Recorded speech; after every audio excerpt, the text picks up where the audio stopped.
আজি ঐতিহাসিক বৰপেটা চহৰত বিভিন্ন প্ৰান্তত 5টাকৈ মন্দিৰত প্ৰতিমূৰ্তি ভাঙি পেলাই তেখেতসকলে এটা দুষ্ট চক্ৰই এক অপ্ৰীতিকৰ পৰিস্থিতি সৃষ্টি কৰিছে। ইতিমধ্যে হাজাৰ হাজাৰ মানুহ প্ৰতিবাদকাৰী ওলাই আহিছে আৰু সনাতন সভ্যতা সংস্কৃতিৰ ওপৰত এই আক্ৰমণ কোনো কাৰণত মানি লোৱা নহ'ব, কোনো যুক্তিত মানি লোৱা নহ'ব।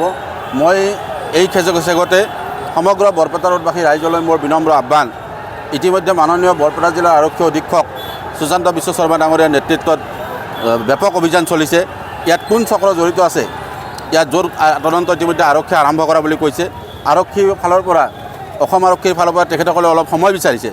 গতিকে মই ৰাইজলৈ বিনম্ৰ আহ্বান জনাম যাতে কোনেও যেনে অপ্ৰীতিকৰ পৰিস্থিতি সৃষ্টি নকৰে, শান্তি শৃংখলা বজাই ৰাখি অনতি পলমে দোষীক কৰায়ত্ব কৰাৰ কাৰণে অসম আৰক্ষীয়ে ব্যৱস্থা ল'ব আৰু ব্যৱস্থা ল'ব লাগে।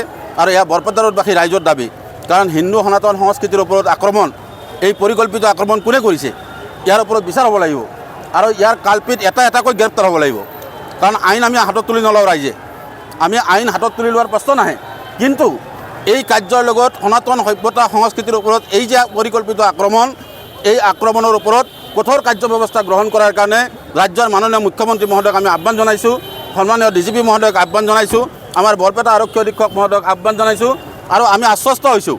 বৰপেটা মাননীয় আৰক্ষী অধীক্ষক মহোদয় ইতিমধ্যে আমাক স্পষ্টভাৱে জনাইছে যে আমি 72 ঘণ্টাৰ ভিতৰত অনতি পলমে ইয়াৰ লগত জড়িত প্ৰতিটো কালপিতক তেওঁলোকে গ্ৰেপ্তাৰ কৰিব। গতিকে আমি আৰক্ষীকো এই ক্ষেত্ৰত পূৰ্ণ সহযোগ আগবঢ়োৱাৰ কাৰণে আমি ৰাইজলৈ বিনম্ৰ আহ্বান জনাইছোঁ।